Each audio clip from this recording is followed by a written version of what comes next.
Hi, I'm Susan. Today I'm participating in week 38 of the Margarete Miller Collage Challenge. And this week our prompts are something you look through. I've got these eyeglasses and I've got this house because you look through the house and you also look through the windows of the house. A fabric scrap, I've got this. A postage stamp, I've got this. Something drawn or written in pencil, and I drew this little thing of flowers. And a piece of jewelry, I've got this necklace. And our bonus is a piece of lined paper or graph paper, and that's what this is. This one's scrap that I have that's coffee dyed. This one is plain. I'm not sure what I'm going to use. So be sure and check out Margarete Miller's channel, and be sure and check out the hashtag 2022CWP38 to see what everyone's made, because we all get the same prompts, but we all come up with something totally different, and it's so fun to see what everyone does with the prompts that they get. So without further ado, let's get started.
Well, here it is. I hope you like it.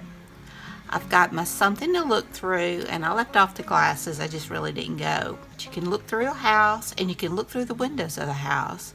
I've got my fabric scrap, postage stamp, something drawn or written in pencil, and I drew out the flowers in pencil, but I decided to go ahead and color them in. A piece of jewelry, I've got the pearls, and a piece of lined paper, graph paper, and I've got that. And I just added my little Tim Holtz couple because I felt like they've got their new house, they got their little doggies, flowers for the wedding, and the pearls for the wedding. So I hope you enjoyed this video. If you did, please give me a thumbs up. Hit that subscribe button if you haven't. Ring that bell so you can be notified when I upload new content. Leave a comment. Tell me what you think. Be sure and check out the hashtag 2022CWP38. And be sure and check out Margarete Miller's channel. And until next time, bye y'all.